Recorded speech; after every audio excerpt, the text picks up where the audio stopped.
오늘도 말씀과 기도로 화요일 하루를 시작하는 우리 모든 성도들 가운데 하나님의 놀라운 은혜가 언제나 함께하여 주시기를 주님의 이름으로 간절히 축원드립니다. 오늘 통독할 말씀은 18장에서 20장까지 말씀입니다. 18장에서 20장까지 말씀에서는 일반 백성이 일반 생활 속에서 지켜야 될 성결 규례가 주어지고 있습니다. 그 중에서 18장에서는 이방 풍속 추종 금지 명령이 주어지고 있습니다. 먼저 1절에서 5절까지의 말씀에서는 이방 풍속에 대한 일반적 추종 금지 명령을 주고 있습니다. 즉 출애굽 사건을 통하여 애굽의 종살이에서 해방되고 하나님의 백성으로 거듭난 이스라엘은 이제 하나님의 백성으로서 이방인들의 사악한 삶의 방식과 전통에서 벗어나 그들과는 구별된 삶을 살도록 요구받고 있는 것입니다. 5절을 보면 하나님께서는 너희는 내 규례와 법도를 지키라 사람이 이를 행하면 그로 말미암아 살리라고 하셨습니다. 이것은 하나님께서 자기 백성에게 규례와 법도를 주시는 목적이 무엇인지 잘 보여줍니다. 즉 하나님께서는 자기 백성을 속박하고 억압하기 위해서가 아니라 그들을 살리고 그들에게 복을 주시기 위해서 규례와 법도를 주신 것입니다. 결국 이는 죄의 종로로 타다가 주 예수 그리스도의 보혈의 공로를 인하여 그리스도 안에서 완전히 새로운 존재로 거듭나 하나님의 백성이 된 성도들이 이 죄악된 세상에 대하여 어떠한 태도를 취해야 하는지 잘 보여주고 있습니다. 6절에서 18절까지의 말씀에서는 이스라엘이 하나님의 백성으로서 쫓지 말아야 될 구체적인 이방 풍속의 하나로 근친 상간 명령이 주어지고 있습니다. 고대 근동 사회에서는 사회적, 지리적 제한 때문에 결혼할 수 있는 대상이 극히 제한되어 있었습니다. 그러한 이유로 자연히 근친 간의 결혼이 보편화되었습니다. 그러나 근친 간의 결혼은 하나님께서 세우신 창조 질서의 가정의 창조 질서와 가정의 질서를 파괴하여 또한 극도의 성적 문란을 초래하는 직접적인 원인이 되었습니다. 이에 하나님께서는 율법으로 정하여 이스라엘 백성들로 하여금 이러한 이방의 근친상간 풍속을 쫓지 말도록 엄격히 금하신 것입니다. 19절 이하의 말씀에서는 타락하고 불결한 성행위에 대한 금지 명령을 주고 있습니다. 즉 월경 중인 여인과의 성행위와 타인의 아내와의 부도덕한 간음행위, 남색하는 것과 짐승과 교합하는 등의 사악한 성행위를 금지하고 있는 것입니다. 그러나 본문은 비단 타락한 성행위의 금지 명령뿐만 아니라 몰렉에게 자녀를 불살라 바치는 우상 숭배행위 금지 명령도 함께 주고 있는데 이처럼 타락한 성행위 금지 명령 중간에 우상 숭배 금지 명령을 함께 주고 있는 것은 아마도 하나님께서 당신의 백성들의 우상 숭배 행위를 당신께 대한 신의를 저버린 사악한 간음 행위로 규정하셨기 때문일 것입니다. 24절 이하의 말씀에서는 가나안 족속들의 범죄의 결과와 그들을 거울 삼아 결코 범죄하지 말라는 이스라엘 백성들을 향한 하나님의 경고가 기록되어 있습니다. 즉 하나님께서는 선민 이스라엘이 가나안 족속들의 악한 행실과 그 행위의 결과를 보고 죄악이 하나님 앞에서 얼마나 가증한 것이며 그에 따른 형벌이 얼마나 무서운 것인지를 깨달아 그런 악행을 반복하지 않기를 원하시는 것입니다. 19장의 말씀에서는 18장에 이어서 이스라엘이 하나님의 선민으로서 성결한 삶을 살아가기 위해서 실생활 가운데 지켜야 될 규례들, 즉 종교적 기본 의무 규례와 사회적 기본 의무 규례가 나옵니다. 먼저 2절을 보면 하나님께서는 이스라엘 백성들을 향하여 너희는 거룩하라고 명령하고 계십니다. 여기서 거룩하라라고 하는 말은 구별되라, 분리하라라고 하는 원어의 뜻이 말해주는 것처럼 죄악 혹은 죄악된 세상과 철저하게 구별되어야 함을 의미합니다. 하나님께서는 속성상 죄악된 모든 것과는 완전히 구별되는 거룩하신 분이십니다. 그러므로 하나님의 거룩하신 이름으로 일컬어지는 하나님의 백성들은 마땅히 죄나 죄로 오염된 세상과 구별된 거룩한 삶을 살아가야 하는 것입니다. 특히 하나님의 백성들은 단지 말과 표정, 몸가짐같이 겉으로 드러나는 모습에서 뿐만 아니라 생각하는 것과 구체적인 삶의 방식 등 겉으로 드러나지 않는 것에서까지도 이 세상 사람들과는 구별되는 성결한 삶을 살아야 합니다.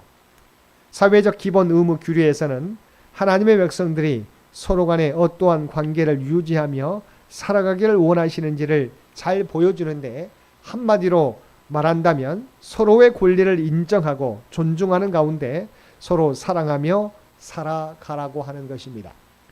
9절과 10절을 보면 하나님께서는 이스라엘 백성들에게 밭 모퉁이의 곡물과 떨어진 이삭, 그리고 포도 열매 일부를 거두거나 줍지 말고 그냥 버려두라고 하셨습니다. 이는 가난한 자들과 타국인들이 이 곡물과 열매를 주어서 연명할 수 있도록 하게 하신 하나님의 배려였습니다. 14절을 보면 하나님께서는 청각 장애인을 저주하지 말며 시각 장애인 앞에 장애물을 놓지 말라고 말씀하셨습니다. 이는 신체적으로 불완전한 자들 역시도 하나님의 형상대로 지음받은 존귀한 인격체로서 하나님의 보호의 대상이 된다는 사실을 분명하게 보여주는 말씀입니다. 15절을 보면 하나님께서는 너희는 재판할 때 불의를 행하지 말며 가난한 자의 편을 들지 말며 세력 있는 자라고 두둔하지 말고 공의로 사람을 재판하라고 하셨습니다. 여기서 우리가 주목할 사실은 가난한 자의 편을 들지 말라고 하신 것입니다. 이는 결코 가난한 자를 불쌍히 여기지 말라는 말씀이 아닙니다. 하나님께서는 분명히 성경 전체를 통해서 가난한 자들을 불쌍히 여기고 그들을 돌보아야 함을 거듭 강조하셨습니다. 그럼에도 불구하고 하나님께서 이처럼 가난한 자들의 편을 들지 말라고 말씀하신 것은 재판이나 판결에 있어서 가난한 자들을 불쌍히 여기는 동정심이 결코 의와 불의에 대한 공의로운 판단을 방해하는 요소가 되어서는 안 된다는 것입니다.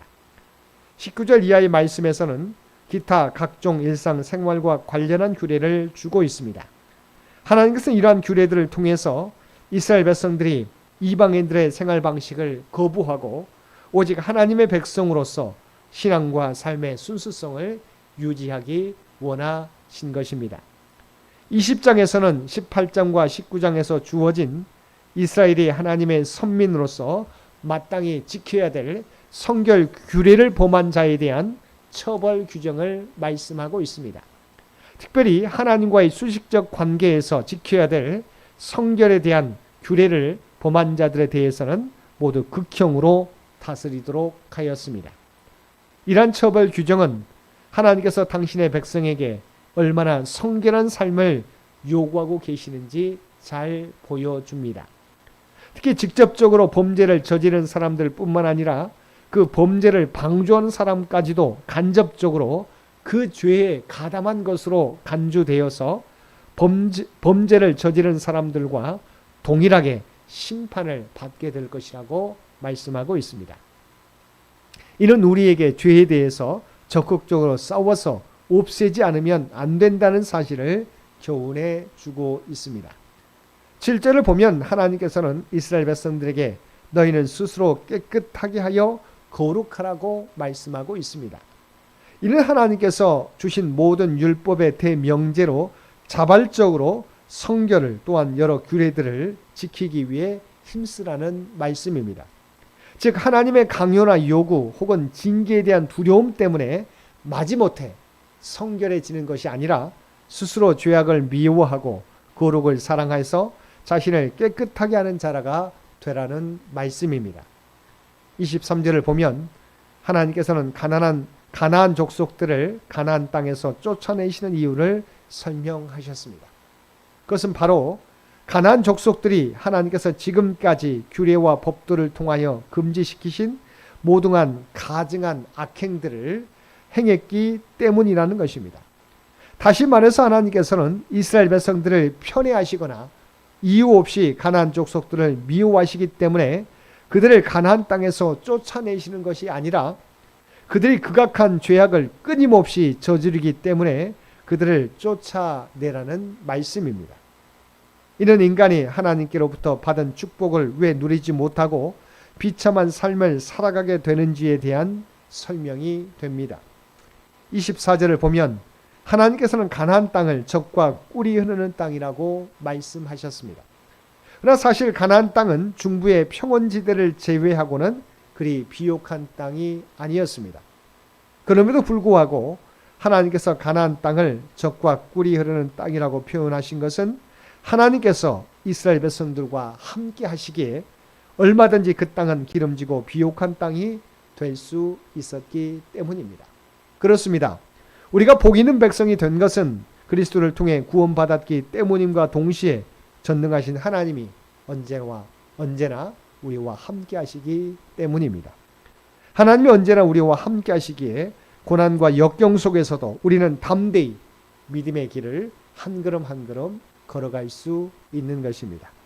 하나님께서 언제나 우리와 함께 하심을 믿고 오늘도 각자의 삶의 자리에서 맡겨진 사역을 충성되이 감당하며 살아가는 믿음의 발걸음을 옮기며 살아가는 저와 여러분 모두가 되시기를 주님의 이름으로 간절히 축원드립니다. 함께 기도드리겠습니다. 사랑과 은혜가 충만하신 아버지 하나님, 우리가 하나님의 백성으로서 주님의 거룩함을 닮아가게 하여 주옵소서. 우리의 생각이, 우리의 행동이, 우리의 습관이 이 세상에서 살아가지만 이 세상과는 구별된, 그리하여 이 세상에 선한 영향력을 나타내게 하여 주옵소서.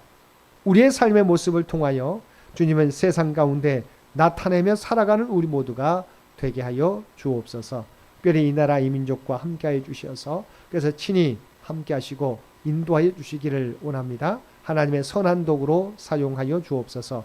백주년을 준비하며 나아가는 창현재단을 기억하여 주시며 주의 백성들의 모든 기도와 봉사와 헌신을 통해서 하나님의 계획하신 창현교회가 될 수 있도록 그래서 주장하여 주옵소서. 특별히 올로 장로님과 모든 성도들을 눈동자와 같이 지키시고 보호하여 주시기 원합니다. 환우들 가운데는 치유와 회복의 역사를, 물질적으로 어려움 가운데 있는 죄 백성들에게는 하나님 풍성한 은총을, 또한 사랑하는 자녀들에게는 믿음을 더하여 주시며 지혜와 능력을 더하여 주시어서 아버지 하나님 그들의 꿈과 비전을 준비해 가게 될 때에 아름다운 열매를 거두며 살아갈 수 있도록 주께서 역사하여 주옵소서. 오늘 또 우리에게 복된 하루를 허락해 주신 것 진심으로 감사드립니다. 날마다 주님과 동행하며 말씀 가운데 살아가게 하여 주시옵소서. 또한 이 땅에서 우리가 하나님의 부름받은 거룩한 주의 백성이라고 하는 정체성을 가지고 이 세상에서 살아가지만 구별되어 살아가게 하여 주옵소서. 이 땅의 선한 영향력을 날마다 전하며 살아가는 우리 모두가 되게 하여 주옵소서. 이 모든 간구 우리를 구원하여 주신 예수님의 이름으로 간절히 기도드리옵나이다. 아멘. 여러분 기도